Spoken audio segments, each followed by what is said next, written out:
이 시간 성경 공동하실 때에 베드로전서 3장 1절에서 7절 말씀까지 강민아 집사님 봉독해 드리겠습니다. 다 같이 읽으셔서 하나님의 말씀을 봉독하시겠습니다.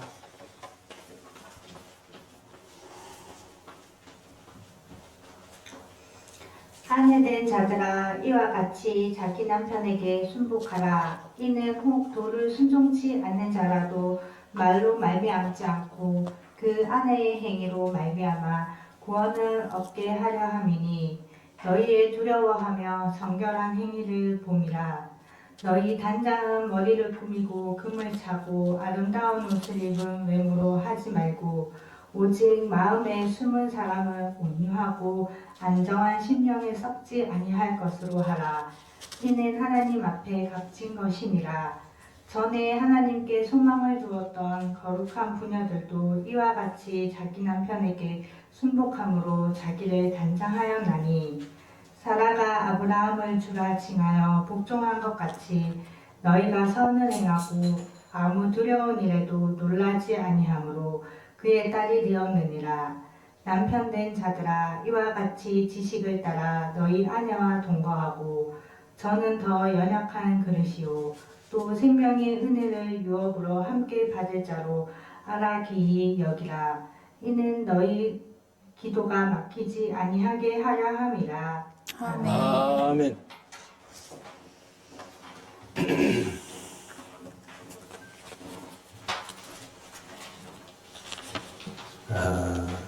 이제 우리 말씀을 묵상하는 시간인데요. 오전 시간에 베드로전서 2장 말씀을 우리 함께 묵상을 했고, 오후 시간에는 베드로전서 3장 말씀을 묵상하겠습니다. 1절부터 보면은 아내들아 이렇게 얘기를 합니다. 그리고 남편 된 자들아 해서, 그래서 성도들의 가정 생활에 대해서 이렇게 말씀을 함께 나누기를 원합니다.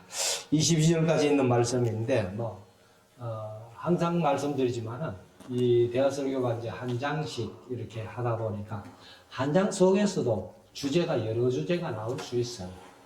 그러나 제목을 여러 주제 다 잡을 수는 없고, 그래서, 제목 잡은 대로 하고, 또, 다른 주제가 나와도, 한 장을 이렇게 묵상을 해가고 있습니다.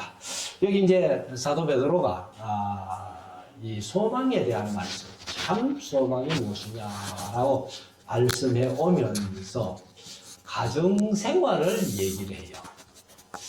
우리가 에베소서나 골로새서를 바울이 교회론으로 얘기를 하면서 교회에 대한 얘기를 쭉 해나가다가 아내들이여 남편에게 복종하기를, 남편들아 아내 사랑하기를 이렇게 해서 종들아, 아비들아, 자녀들아, 상전들아 이렇게. 골로새서도 똑같이 에베소서에 축소판이라 해도 과언이 아닌데 마찬가지 가정생활, 직장생활을 얘기를 하고 있습니다. 그래서 이 베드로도 보면은 소망을 가지고 어렵고 힘든 시대에 살아가는 이야기를 쭉 하면서 이제 가정 얘기를 하는 거예요. 그래서 여기도 보면은 베드로도 아내된 자들아 하고 아내들에게 먼저 얘기를 합니다. 그래서 어떻게 보면은 오늘 현실 속에서도 물론 남자들이 일을 많이 하지만은 여자들이 그렇게 중요하다는 거예요. 특별히 이제 가정에서 이렇게 봅니다. 그래서 신앙적으로도 여자분이 믿음이 좋으면은 남자분이 별로 믿음이 없다 손치더라도 그 가정의 신앙생활은 괜찮아요. 그런데 남자가 여간 믿음이 있어도 여자분이 믿음이 없으면은 그 가정은 신앙적으로 참 어렵습니다. 그런 것들을 이제 많이 보게 되는데, 이때 사실 이제 박해 시대가 시작됐죠. 64년부터 네로 황제의 박해가 시작돼가지고 311년까지 로마의 10대 박해가 시작되는 이러한 때에 사실은 이제 순교를 당한다면은, 그 당시에도 마찬가지로 교육자가 1순위겠죠. 1순위인데, 바울 사도는 이제 그 박해가 시작되고 나서 67년, 68년경에 이제 순교를 당하는데, 그때에 바울이 이제 고린도전서에 보면은, 결혼하지 마라. 결혼 안 했으면은 나와 같이 혼자 지내는 게 좋겠다 하는 것은, 그것은 하나의 케이스지 모델은 아니다. 이렇게 제가 말씀을 드렸는데, 이때도 이제 뭐 바울이나 이 베드로가 같은 시대를 살았고, 사실 바울과 베드로는 같은 해에 순교를 당합니다.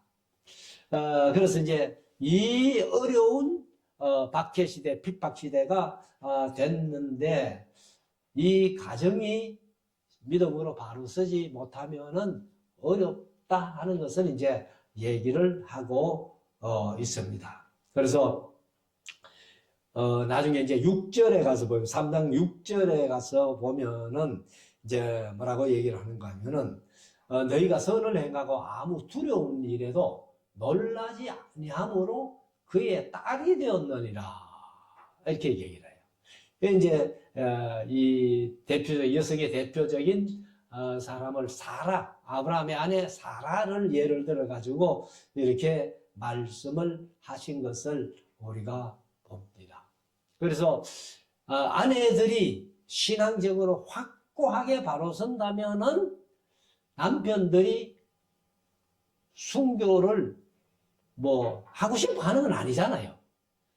근데 순교하면서도 가정에 대한 걱정을 덜 수 있다 하는 것을 우리가 봅니다. 그래서 우리가 이제 역사적으로 보면은 우리나라에는 대표적으로 주기철 목사님을 들 수 있는데, 주기철 목사님이 순교 하셨잖아요. 근데 그 사모님 되시는 분이 주기철 목사님이 그렇게 얘기를 했다는 거예요. 당신이 만약에 살아서 돌아오면은 집에 들어오지 말라는 거예요. 순교를 기꺼이 당하라는 겁니다. 주기철 목사님 아마 아내의 그 얘기를 듣고 순교하실 때에 가정에 대한 염려는 최소한도 잊어버리지 않겠나 하는 것을 우리가 봅니다. 그래서 우리가 이제 이 세상 살아가면서 특별히 이제 여자분들, 물론 남자들도 얘기를 하잖아요. 근데 여자분들이 가정을 지키고 가정의 중심이 되는 것을 신앙적으로 보면은 여기 말씀이 그렇게 얘기를 하고 있습니다. 그래서 이제 이 베드로전서 3장 1절부터 22절까지 한번 읽으면서 말씀을 드리겠습니다. 아내 된 자들아. 그럼 아내 된 자들아. 그냥 아내들아 이래 했어요. 그 이제 에베소서의 바울도 아내들아 남편에게 복종하기를 이렇게 이제 했는데, 아내 된 자들아 이와 같이 자기 남편에게 복종하라. 그래서 보통 이것만 보면은 이 말씀 그대로만 보면은 그 뒤에 배경에서 이제 왜 이런 말을 했는지는 잘 이해하기가 어렵습니다. 근데 여기도 보면은 무조건 아내들아 남편에게 복종하기를 이렇게 순복하라 이렇게 명령조로 얘기한 것은 아니라는 겁니다.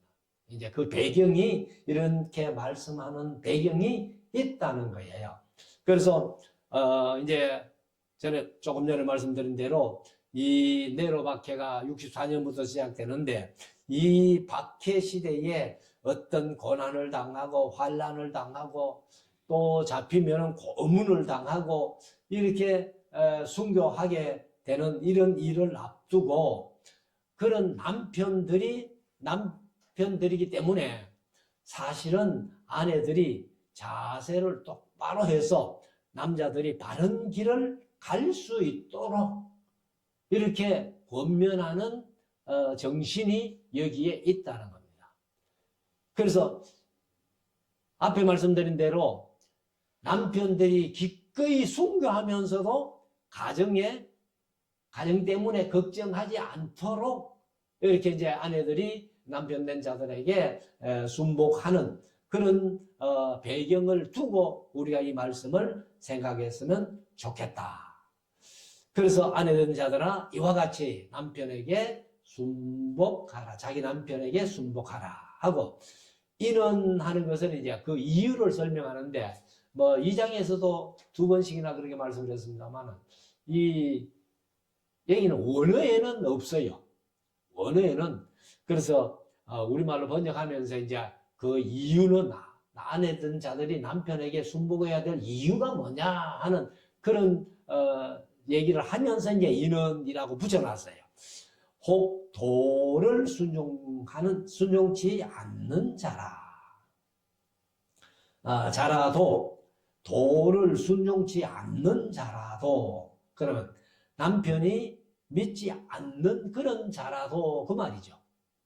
그래서 말로 말미암지 않고 그 아내의 행위로 말미암아 구원을 받게 하려 함이니.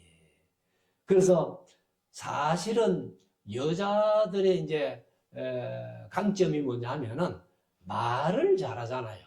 말을 잘하는데 사실 이제 뭐 아내와 남편이 말로 싸워서는 남편들이 여자를 이길 사람이 별로 없을 겁니다. 물론 뭐 가끔 가다가 남편들도 말 잘하는 남자들이 있습니다만 그러나 대체적으로 여자분들이 말을 잘한다는 거죠. 그래서 우리가 이제 남편이 안 믿는다고 여자가 좀 말 잘한다고 해서 남편에게 막 말로 남편을 설득시키려면은 어렵다는 거예요. 그래서 여자 아내 된 자들이 안 믿는 남편이 있다 할지라도 그냥 행동으로, 행위로 이렇게 쭉 모든 모습을 보여주면은 비록 내 아내지만은 보통 여자하고 다르다 하면서 이제 남편이 감복하고 이렇게 하나님께로 돌아올 수 있다는 겁니다. 그래서 우리가 말로만 하지 말고 행위로 해라. 행위로 남편을 구원 얻게 해라. 이렇게 말씀을 하고 있습니다. 그래서 사실 이제 우리 사람들은 뭐 아내든 남편이든 그 행위뿐만 아니라 사실 성품이 제일 중요한 거예요. 그래서 제가 대구신학에 다니면서 어떤 목사님과 함께 제주도에 수학여행 가가지고 그때 이제 뭐 전부 총각들이고 처녀들이니까 그 목사님한테 이제 저녁에 찻집에서 차를 한잔 마시면서 물어봤어요. 결혼 대상자들을 어떤 사람을 고르면 좋겠습니까? 하고 물어봤어요. 얘기했다고 생각이 되는데 그 목사님 대답이 무조건 우리는 믿음 좋은 사람 이렇게 얘기를 하잖아요. 믿음이 좋은 사람 이렇게 얘기를 하는데 그 목사님은 믿음보다 성품이 우선이다 이렇게 얘기를 하더라고요. 믿음보다 성품이 우선이래요. 그래서 성품이 좋은 사람은 여간 결혼하면서는 믿음이 없다 손치더라도 믿음이 빨리 들어가고 바르게 들어간다는 거예요. 그래서 사실 믿음이라는 것은 우리가 자칫 잘못하면은 우리 사람을 이렇게 포장으로 덮는 그런 일들을 우리가 볼 수 있어요. 믿음이 처음부터 다지 좋으면은 다행인데 믿음이 포장으로 이렇게 덮여 있다가는 그 믿음이 식어져 버리면 본성이 드러난다는 거예요. 그렇기 때문에 우리가 이제 행실도 중요하지만은 그 사람의 성품이 중요하다 하는 것을 우리가 한번 생각해 볼 수가 있습니다. 그래서 사실 뭐 우리 예수 믿는 사람들이 남자든 여자든 뭐 살인을 하겠어요? 간음을 하겠어요? 뭐 도둑질을 하겠어요? 물론 뭐 실수로 그런 일을 행하는 사람들도 있습니다만은, 그러나 우리가 알고는 그런 일은 안 한다는 거죠. 그래서 우리가 이제 이 가정생활이나 사회생활이나 상대방을 대할 때에는 우리가 행위로 또 본래 성품이 좋으면은 훨씬 좋다. 그래서 베드로전서 3장에 10절에 가면은, 뒤에 가면은, 그러므로 생명을 사랑하고 좋은 날 보기를 원하는 자는 혀를 금하여, 혀가 뭐예요? 말이에요. 말을 금하여 악한 말을 그치며 그 입술로 괴수를 말하지 말아라. 이렇게 10절에서 말씀을 하고 있습니다. 그래서 우리가 절대 말로서 남편을 꺾어서 교회 나오게 하겠다, 이거는 대도 안 하는 얘기입니다. 아예 안 된다고 생각해야 돼요. 그래서 베드로 때도 안 되고 지금도 안 되고 앞으로도 아마 안 될 것입니다. 그래서 항상 아내된 자들이 행위로, 행실로 남편을 구원하게 하는. 자, 2절에 가면은 너희의 두려워하며 정결한 행위를 봄이라. 그러니까 두려워하며 정결한 행위를 봄이라. 그러니까 이 부부간에 가정생활 하면서 아내된 자가 행위가 거룩하고 참 순결하고 그렇게 된다면 남편이 이 아내를 잘못 건드렸다가 내가 화를 당하겠지 하면서 두려워한다는 거예요. 그래서 우리의 이제 삶을 볼 때에 하나님을 두려워하고 정결한 행위를 볼 때 하나님의 능력이 오묘하다 하는 그런 남편의 감탄사가 나올 수 있도록 우리가 그렇게 행동해야 된다 하는 겁니다. 3절, 너희 단장은 머리를 꾸미고 금을 차고 아름다운 옷을 입는 외모로 하지 말고. 우리가 사실 이제 여자들의 특징이 뭔가 하면은 사치하는 게 특징입니다. 그래서 이사에서 강의하면서 제가 말씀드렸습니다만은 남자, 여자 큰 어떤 데는 죄가, 남자는 뭐예요? 남자는 교만이에요, 교만. 그 여자는 사치예요. 그래서 사치도 죄다. 근데 이제 여기 3절 말씀에 보면은 이런 사치하는 거, 그건 하지 마라. 그래서 사실 이제 아름답게 보이고 싶은 욕망은 모든 사람들에게 다 있다는 거죠. 우리가 열왕기하서에 보면은 그 이세벨이 예후가 자기를 죽이러 올 줄 알면서도 2층에 앉아가지고 눈썹거리고 입술거리는 장면 봤잖아요. 그게 열왕기하서 9장에 나오는 얘기인데, 그래서 9장 30절에 보면은 예후가 이스라엘에 이르니 이세벨이 듣고, 예후가 이제 왔다는 얘기를 듣고서는 곧 죽을지도 모르는데 화장하고 있잖아요. 눈썹거리고 머리를 꾸미고, 그리고 그런 얘기인데, 아무튼 너희 단장은 머리를 꾸미고 금을 차고 아름다운 옷을 입는 외모로 하지 말고 오직 마음에 숨은 사람을 온유하고 안정한 심령에 섞지 아니할 것으로 하라. 이는 하나님 앞에 값진 것이니라. 그러니까 여자분들이 사치하면서 내가 명품을 입었니 안 입었니 그게 중요한 게 아니라는 거예요. 그래서 숨은 사람을, 마음에 숨은 사람을 온유하고 안정한 심령에 섞지 않을 것으로 하라. 이렇게 얘기를 합니다. 그러니까 사람이 아름답게 보이는 것은 온유할 때 아름답게 보인다는 거예요. 여자분들이 막 말을 함부로 하고 막 성질을 내고 이렇게 하면은 그 겉에 아무리 명품을 걸쳤다 할지라도 그 여자를 좋게 보는 남자들이 누가 있을까요? 그러면 남자뿐만 아니라 같은 여자들끼리라도 그런 사람은 옳게 안 보죠. 그래서 일단 우리가 아름답게 보이고 이렇게 착하게 보이려면은 온유해야 됩니다. 온유해야 된다.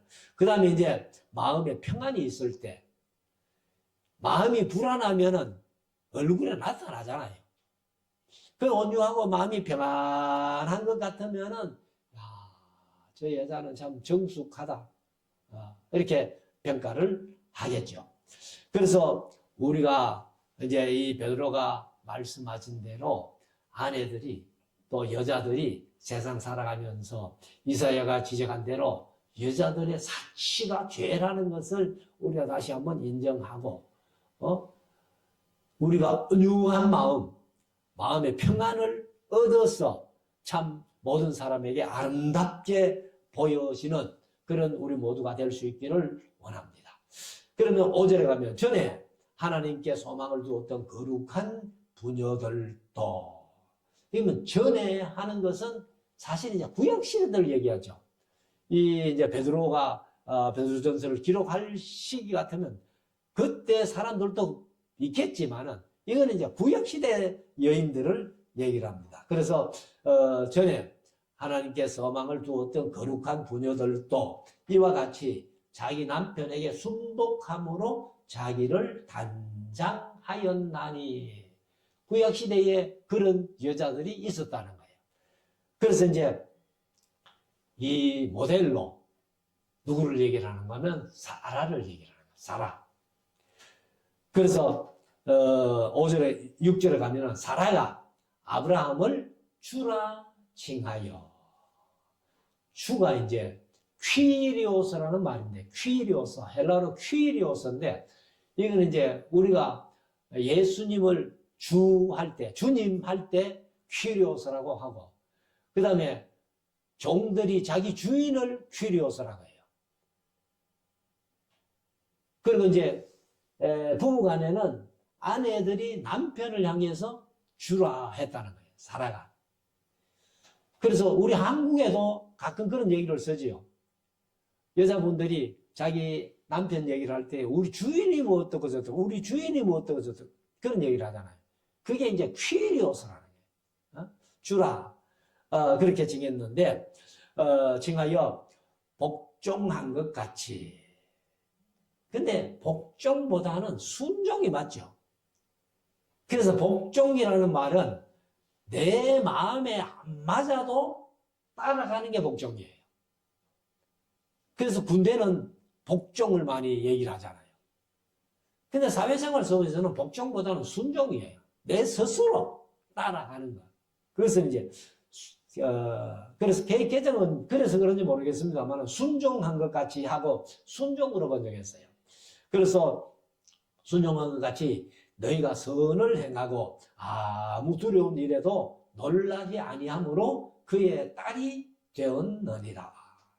그래서 선을 행하고 정결한 삶을 가지고 온유하고 안정된 심령으로 살아가면은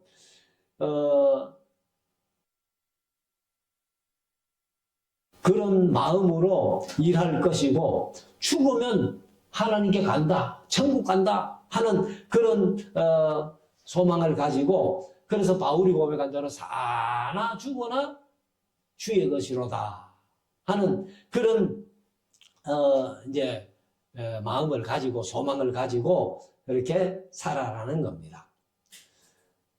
그래서 사실 이제 이 아브라함이 남방지대에 이제 기근이 왔을 때 자기 아내하고 애굽에 갔잖아요.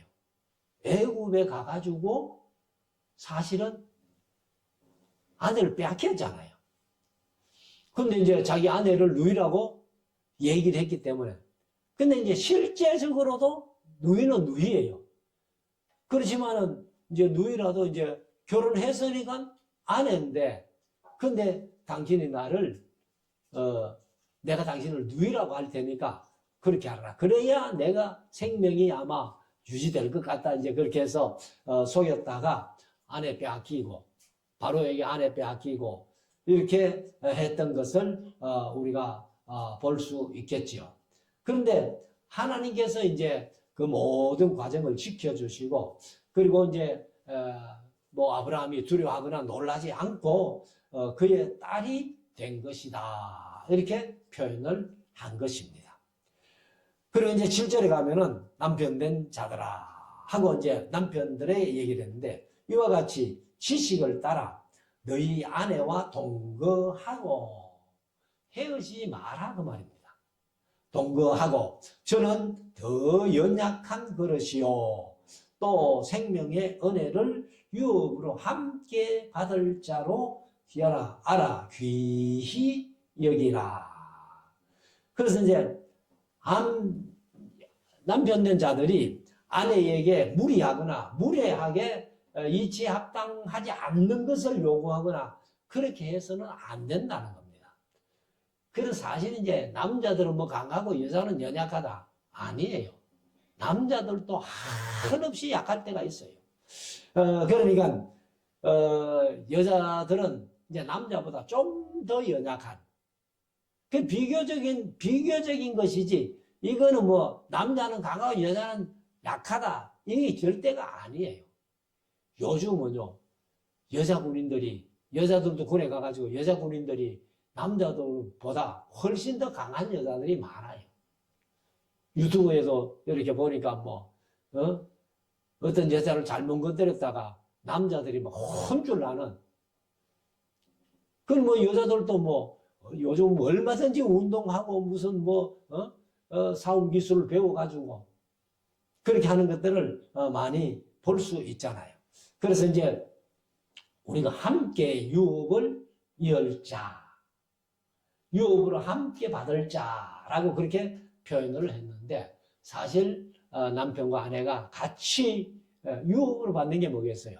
이게 이제 천국 간다 그 말이죠. 같이 천국 가는 그런 모습을 이제 우리가 여기에서 얘기를 하는 것을 봅니다.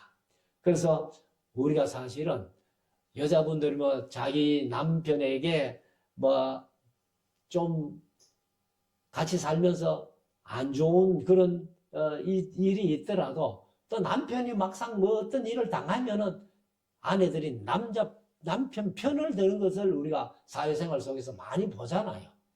그래도 한 몸인데. 그래서 여기 생명의 은혜를 유업으로 함께 받을 자로 알아 귀히 여기라. 왜 귀히 여겨야 되느냐? 이는 그 이유는 역시 원에는 없습니다. 원에 없고 이는 너희 기도가 막히지 않게 아니하게 하려 함이라. 그래서 사실 이제 부부간에 제일 잘 알죠. 같이 살았으니까. 그런데 아내나 남편이 서로를 제일 잘 알기 때문에 거기에서 이렇게 막 마음에 어떤 앙심을 품고 이렇게 용서하지 못하고 섭섭해서 마음을 꽁 하고 있을 때에는 사실 희도가 안 되잖아요, 서로. 그러니까 뭐 부부싸움하고 같이 가정예배 드립시다.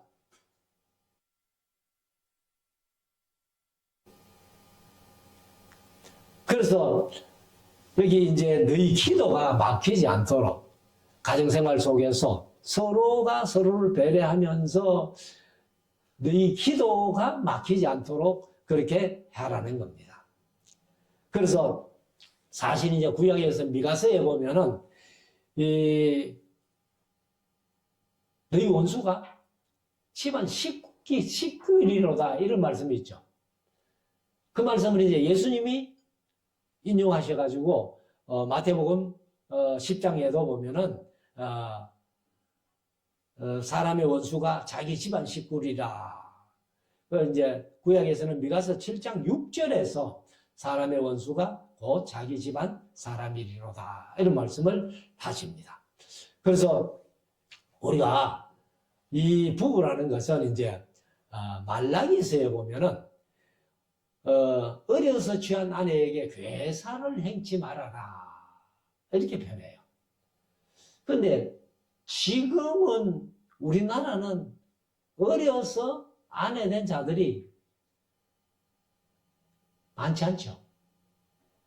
다 뭐 여자들이 뭐 30인데도 아이고 아직 뭐 나이 얼마 안 됩니다. 시집 안 갈래요.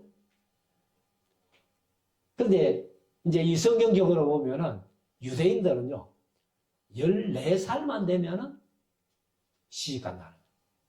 그래서 이제 어려서 취한 아내를 이렇게 표현해요. 그래서 괴사를 행치 말아라. 이렇게 말씀을 하는데, 사실 이 이제 첫 결혼 대상자가 뭐 우리 한국에서는 조강지처라 그러잖아요. 그래 조강지처가 와서 얼마나 고생했는데 남편들이 그것도 모르고 아내를 구박하고 학대하고 이렇게 핍박하는 그런 모습, 괴사를 행한다는 거예요. 그러니까 이제 하나님이 인간의 그런 모습을 아시니까 이 말라기를 통해 가지고 어려서한 아내에게 괴사를 행치 말아라. 이렇게 말씀을 합니다. 이것이 말라기서 2장 15절에 나오는 말씀입니다.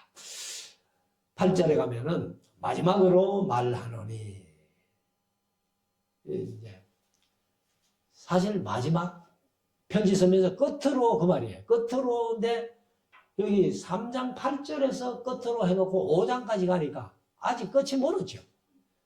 그런데 편지 형식상 끝으로 마지막으로 바울은 종말로 이렇게 이제 표현을 했는데, 마지막으로 말하노니 너희가 다 마음을 같이하여 최율하며,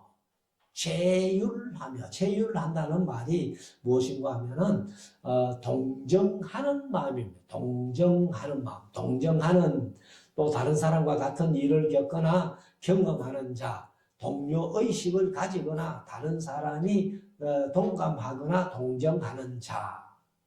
그러니까 동료의식, 동정하는 그런 얘기인데, 죄율하며, 개역 개정은 그래서 동정하며라고 번역을 했습니다. 그리고 형제를 사랑하며, 불쌍히 여기며, 겸손하며.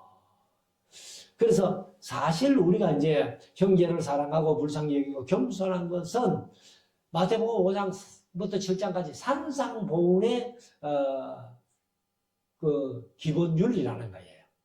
그래서 몸을 가졌으니까 자기도 육체가 있으니까 육체로 고난당하는 사람들을 긍휼히 여기라 하는 말씀이죠. 그래서 동정이라는 것도 사실 하나의 사랑이 없으면 동정할 수도 없는 거예요. 그래서 이제 서로 동정하고 형제를 사랑하고 불쌍히 여기고 겸손하게 해라. 9절, 악을 악으로 욕을 욕으로 갚지 말고 도리어 복을 빌라. 그러니까 이 악을 악으로 갚지 않고 욕을 욕으로 갚지 않는 게 마태복음 5장부터 7장까지 산상보훈의 기본 정신입니다. 그래서 이를 위하여 너희가 부르심을 입었으니, 악을 악으로 갚지 않게 하기 위해서 우리가 하나님께 부름받았다는 거예요. 하나님께 부름받았다는 거예요. 그러니까 항상 인내하고 참으며 겸손하고 이렇게 사랑하고 서로 동정하는 그런 삶을 살아야 되는데, 또 역시 9절 하반절에 이는, 그 이유는 그렇게 설명했는데 역시 원래는 없습니다. 그래서 복을 유업으로 받게 하려 하심이라. 그러니까 이렇게 동정하며 사랑하며 불쌍히 여기며 겸손하게 하는 것이 바로 유업을 받게 된다는 거예요. 복을 유업으로 받는다. 복을. 그래서 사실 이제 이 복은 헬라어로 복이 두 가지라고 말씀드렸는데, 한 가지는 마카리오스, 한 가지는 율로기아라는 표현인데, 마카리오스는 하나님이 이미 주신 복, 전하는 것을 우리가 누리지 못할 뿐이지. 그래서 이미 전하는 걸 우리가 찾아서 누리면 되는 거예요. 그게 마카리오스예요. 근데 그 이제 율로기아라는 말은 뭐냐 하면은, 이 복, 축복, 그 다음에 이제 뭐 찬양이라는 뜻도 있고 칭찬이라는 뜻도 있는데, 근데 이것은 이제 진짜 남에게 복을 빌어주는 게 율로기아. 마카리오스는 하나님이 이미 조언하는 걸 우리가 누리기만 하면 되는 복. 이런 것들을 얘기를 하는데, 여기에는 이제 율로기아를 썼어요.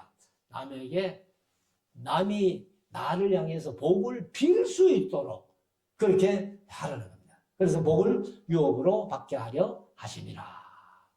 10절, 그러므로 생명을 사랑하고 좋은 날 보기를 원하는 자는 혀를 금하라.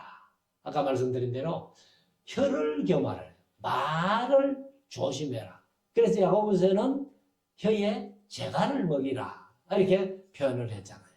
그래서 어떻게 보면은 우리가 교회 생활 속에서는요, 모든 성도들이 이 말 조심하는 것이 교회를 평안하게 이끌어가는 하나의 요소가 된다는 거예요. 다 말 때문에 상처 입고, 말 때문에 싸움이 나고, 말 때문에 교회가 어려워지는 경우가 많다는 겁니다. 그래서 혀를 금하라. 이렇게 얘기를 합니다. 혀를 금하여 악한 말을 거치며 그 입술로 괴유를 말하지 말고. 괴유는 거짓을 말합니다. 사기치는 거. 이런 거를 절대로 말하지 말고, 11절, 악에서 떠나 선을 행하고 화평을 구하여 이를 좇아라. 그러니까 우리가 사실 악을 떠나는 것은 하나님의 뜻이고, 악을 떠나서 그냥 뭐 선도 안 행하고 그렇게 살아가는 것, 그것은 하나님이 원치 않습니다. 그래서 적극적으로 악을 떠날 뿐만 아니라 우리는 선을 행하며 살아야 됩니다. 그래서 시편 1편에 복 있는 사람은 하고 1절에서 하지 말 것을 하지 말라는 거예요. 근데 2절에서는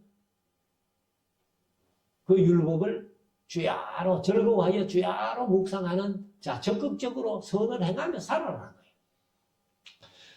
그래서 12절에 주의 눈은 의인을 향하시고 그의 귀는 저의 관구에 기울이시되 주의 낯은 악행하는 자들을 향하시느니라 하였느니라. 그래서 하나님은 의로운 사람, 악한 사람 다 보고 계신다. 그 말이죠. 그래서 얼굴이 의인 쪽으로도 향했다가 악인 쪽으로도 향했다가 하니까 하나님 보시기에 악을 떠나고 선을 행하면서 살아라. 13절, 또 너희가 열심으로 선을 행하면 누가 너희를 헤아리요. 그러니까 선한 일을 행하는데 누가 그 사람, 아이고 저놈 좀 혼내줘야지 하고 할 사람이, 정치적으로는 이런 말이 잘 안 통하더라고. 아무리 선하게 해도 자기의 적이라고 생각하니까 그 사람을 모함하고 이렇게 하는 것들을 많이 보잖아요.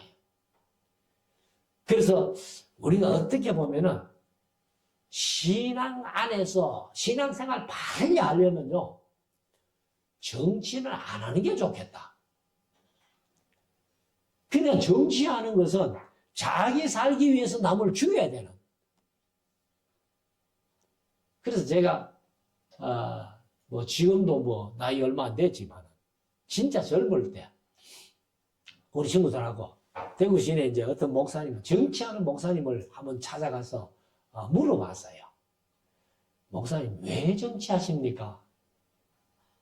무슨 마음으로 정치하십니까? 물어봤더니만 그 목사님이 솔직히 대답해 주더라고. 이렇게 두 사람이 팽팽하게 이렇게 올라가는데 정치적으로 그 상대방을 다 꺾으면 그 쾌감이 이루 말할 수 없다는 거예요. 여러분들 그 쾌감, 마음의 쾌감 좀 누리기 위해 가지고 정치해가지고 남을 완전히 깎아내리고 자기가 올라선다. 하나님이 그걸 기뻐하시겠습니까? 그래서 저는 개인적으로 사회 정치든 교회 정치든 정치를 하되 꾼은 되지 말아야 되겠다. 정치꾼들은요, 좋은 사람이든 나쁜 사람이든 무조건 상대방을 짓밟아야 되니까. 그렇게 해서는 안 된다는 겁니다. 그래서 여기도 이제 이런 말씀을 하는 이유가 이 박해 시대에 선을 행한다 할지라도 이 네로가 완전히 미쳤으니까. 그러니까 이제 박해가 오는 거죠. 환란이 오는 거죠. 그렇지만은 이 이제 로마가 392년인가 3년에 기독교가 국교가 됩니다. 311년까지 250년 동안 박해하다가 그래서 311년에 그 콘스탄티노플에 그 밀라노 칙령이 발표되고 그 기독교 자유를 선포하죠. 자유를 선포한 다음에 한 80년 지나고 이 기독교가 로마의 국교가 됩니다. 로마의 국교가 될 당시에 그 기독교인의 프로테스트가 불과 3%도 안 된다는 거예요. 근데 어떻게 로마의 국교가 됐느냐? 그래서 로마 시대에 우리가 뭐 역사를 이렇게 보면 얼마나 성적으로 문란한지 몰라요. 근데 이제 그 지위 높은 사람들의 자제들이 보통 여자들을 하도 문란하게 사는 모습을 보니까 그 사람들하고는 결혼을 안 해요. 근데 기독교인들, 유대인들을 보니까 아주 정숙하게 하니까. 그래서 그 유대인 처녀들을 이제 자기 아내로 맞이해오는 거예요. 그래서 뭐 그 아내 때문에 남편들이 기독교로 개종한 사람들도 가끔 있지만은 아내들이 무조건 자기 남편을 뭐 변화시켜가지고 기독교에 만들겠다. 물론 그런 목표로 기도하겠죠. 그러나 그거에 기대를 안 합니다. 그리고 자녀를 낳아가지고 이제 신앙으로 키우는 거예요. 그래서 기독교가 3%도 안 되는 그런 프로테지를 가지고 로마의 기독교가 국교가 된 거예요. 그래서 우리가 이런 것들을 볼 때에 참 우리가 어떻게 살아야 될 것인가 하는 것을 얘기를 하고 있습니다. 14절. 그러나 의를 위하여 고난을 받으면 복이 있는 자니 저희의 두려워함을 두려워 말며 소동치 말고. 여기 이제 저희라는 것은 역시 세상 사람들이에요. 그래서 오전에도 말씀드렸지만 신약 성경을 읽으면서 저희와 너희가 같이 나오면요. 저희는 항상 믿지 않는 사람들, 너희는 믿는 사람들 이렇게 보면 됩니다. 그래서 그들이 두려워하는 것은 그들이 소동한다고 너희들도 따라 소동하지 말고 그저 죽지도 않으면서 우리가 세상 살면서 말이 아이고 죽겠다 아이고 죽겠다. 그래서 말을 조심해야 돼. 우리 예수 믿는 사람들도 뭐 예사로 막 죽겠다는 얘기가 입에 달려 있잖아요. 좋아도 죽고 기뻐도 죽고 슬퍼도 죽고 뭐 힘들어도 죽고 더워도 죽고 추워도 죽고. 그래서 제가 가끔 우리 집사람한테 한마디씩 합니다. 죽겠다 하면은 아이고 뭐 죽게 있으니까 됐다. 그건 죽겠다가 죽게 있다를 압축한 거예요. 그래서 15절 가면은 너희 마음에 그리스도를 주로 삼아 거룩하게 하고 너희 속에 있는 소망에 관한 이유를 묻는 자에게는 대답할 것을 항상 예비하되 온유와 두려움으로 하고. 이게 이제 무슨 얘기인가 하면은 세상이 어려운데 이 예수 믿는 사람들이 항상 마음이 이제 얼굴이 밝고 마음에 평안이 있고 그러니까 항상 보기 좋은 거예요. 그러니까 이제 물어요, 세상 사람들이. 당신은 어떻게 이 어려운 때에 그렇게 얼굴이 밝고 마음이 편안해 보이느냐? 이렇게 묻는다는 겁니다. 물을 때에 대답할 것을 미리 좀 준비해놔라. 그래서 그때에 잘 대답하면은 그게 전도가 되는 거예요. 자, 16절. 선한 양심을 가지라. 이는 왜 선한 양심을 가져야 하느냐? 이는 역시 인원은 없어요. 원에는. 그리스도 안에 있는 너희의 선행을 욕하는 자들로 그 비방하는 일에 부끄러움을 당하게 하려 함이라. 그래야 우리가 항상 선한 양심 가지고 선한 생활을 하면은 세상 사람들이 아이고 지금 예수 믿는 사람인데 하면서 그 사람을 욕하고 그렇게 하다가도 그 선행을 보면서 욕한 입이 부끄럽도록 그렇게 살아난 거죠. 그래서 17절에 선을 행함으로 고난받는 것이 하나님의 뜻일진데 악을 행함으로 고난받는 것보다 나으니라. 뭐 당연하죠. 선을 행하면서 고난받는 것이 악을 행하면 고난받는 것보다는 훨씬 낫다. 이렇게 얘기를 합니다. 그래서 우리 예수 믿는 자들에게, 성도들에게 왜 고난이 있느냐 하는 것을 한 몇 가지로 말씀드려보면은 성도는 성도인데 죄를 짓고 또 짓고 계속 짓고 지속적으로 짓고 반복적으로 짓고 하면 하나님이 그냥 두지 않습니다. 그래서 하나님이 때려서 고난이 오는 수가 있어요. 두 번째는 그것은 죄를 지은 것도 아닌데 하나님이 하시는 일을 나타내기 위해서 그렇게 고난이 있을 수 있다는 겁니다. 요한복음 9장에 보면 나면서부터 소경된 자, 그 사람 죄도 아니고 부모의 죄도 아니고 하나님의 영광을 나타내기 위해서 그렇게 말씀했잖아요. 그 다음에 세 번째는 그리스도께서 우리를 위해서 그의 영광에 참여하게 하시려고 그리스도를 위한 고난이 있습니다. 그리고 네 번째는 성도를 연단하는 연단과 단련을 위해서 고난이 있습니다. 그리고 다섯 번째는 검증하기 위해서 우리가 정말 바르게 믿는지 스스로 검증하게 하고 그렇게 하는데 욥의 고난이 바로 그런 고난이에요. 그 다음에 여섯 번째는 우리를 겸손하게 하시려고 주시는 고난이 있고 일곱 번째는 사탄이 어떤 사람을 딱 표적으로 삼아가지고 저것을 찍어 넘기겠다. 그래서 고난이 오는 수가 있다는 겁니다. 그렇지만은 야고보서를 우리가 묵상했습니다만은 야고보서 1장 2절에 내 형제들아 여러 가지 시험을 만나거든 어떻게 하라? 온전히 기쁘게 여기라. 온전히 기쁘게 여기라. 왜? 고난 뒤에는 더 좋은 것이 오기 때문에. 그리고 이제 18절에 가면은 그리스도께서도 한 번의 죄를 위하여 죽었사. 이게 이제 단번에 십자가에 못 박혀 죽임 당하신 거죠. 이는 그 이유는 우리를 하나님 앞으로 인도하려 하심이라. 육체로는 죽임을 당하시고 영으로는 살리심을 받으셨으니. 그래서 우리가 이제 세례가 바로 옛사람은 죽고 그리스도에 나가는 새 사람이 됐다 하는 증거지요. 19절 저가 또한 영으로 옥에 있는 자들에게 전파하시니라.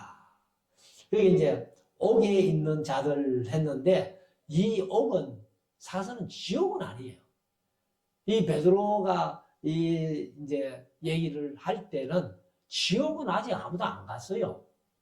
근데 아무도 안 갔는 지옥을 예수님이 지옥에 가가지고 전파했다. 말이 안 되는 거예요. 이거는 그냥 옥이에요. 옥. 헬라 원어로 필라케라는 말인데 필라케 감옥입니다. 감옥. 그러니까 아마 감옥 같은 믿지 않는 사람들을 이렇게 가둬놓는 데가 있는가 봐요. 근데 누가복음 16장에 보면은 음부를 얘기를 했는데 부자가 나서로 거기에 보면 음부를 얘기를 했는데 이거는 음부라고 하지도 않고 필라케라고 감옥으로 얘기했어요. 그래서 아마 노아 시대 그 당시에 사람들을 따로 이렇게 좀 가둬놨는가 봐. 그래서 이제 영들에게 선받는데 그들은 그 필라케 감옥에 있는 영들 그들은 전에 노아의 날 방주 예배할 동안 하나님이 오래 참고 기다리실 때에 순종치 아니하던 자들이라. 사실 노아가 120년 후에 홍수가 내릴 것을 하나님이 말씀하셨는데 사람들에게 안 전했겠어요, 그것을? 그런데 그냥 다 비웃고 오지 않은 거예요. 그래서 이제 그때 그 사람들 얘기를 하는데 방주에서 물로 말미암아 구원을 얻은 자가 몇몇 분이니 겨우 8명이라. 이제 여기 겨우를 왜 겨우라고 번역했는지 모르겠는데 후토스 하는 말은 이것 저것 뭐 이런 뜻입니다. 그냥 겨우 이 8명밖에 없었다는 거예요. 그래서 21절 물은 예수 그리스도의 부활하심으로 말미암아 이제 너희를 구원하는 편이 곧 세례라. 그러니까 이제 홍수로 노아 시대에 심판하신 것인데 그 홍수 때문에 8명 외에는 다 죽었잖아요. 그런데 노아의 8식구는 그 물로 말미암아 또 사는 거예요. 그것이 오늘 세례라는 겁니다. 세례의 표로 이렇게 말씀을 했습니다. 그래서 육체의 더러운 것을 제하여 버림이 아니요 오직 선한 양심이 하나님을 향하여 찾아가는 것이라. 그래서 세례를 통해 가지고 육체의 더러운 죄를 벗어버리는 게 아니고 양심이 하나님을 찾아가는 것이라 이렇게 얘기를 합니다. 그래서 이제 22절 마지막 절에 저는 하늘에 오르사 예수 그리스도가 이제 피로 우리 모든 죄를 사해 주시고 그리고 이제 하늘에 오르사 하나님 우편에 계시니 여기 이제 하나님 우편에 앉으시니 해야 되는데 여기는 그냥 계시니. 그래서 하나님 우편에 앉으셨다는 표현은 바로 시편 134편 그리고 히브리서 8장 10절입니까? 갑자기 생각이 안 나네. 그래서 이제 그 당시에 제사장들이 밤새도록 서서 섬기는 그것이 끝났다는 것을 설명하기 위해서 이제 하나님 우편에 앉으셨다라는 표현인데 그래서 하나님 우편에 계시니 천사들과 권세들과 능력들이 저에게 순복하느니라. 그래서 하나님이 땅에 오실 때부터 무덤 속에 3일까지 부활 때부터 하늘에 올라가지고 지금까지 영원한 만왕의 왕으로 이렇게 계시는 거예요. 그래서 예수님 앞에는 모든 것들이 다 순복할 수밖에 없는 무릎을 꿇을 수밖에 없는 그래서 이제 천사들이든 권세자들이든 어떤 사람이든지 간에 다 예수님께 순복하는 그런 만왕의 왕이 되셨다는 것을 말씀을 하고 있습니다. 그래서 우리가 이 믿음 가지고 우리들도 세례를 통해 가지고 이미 하나님께 나아가게 됐고 예수 그리스도 함께 하게 됐으니까 이 믿음으로 끝까지 견디고 승리하는 우리 모두가 될 수 있기를 주의 이름으로 축원합니다. 기도드리겠습니다.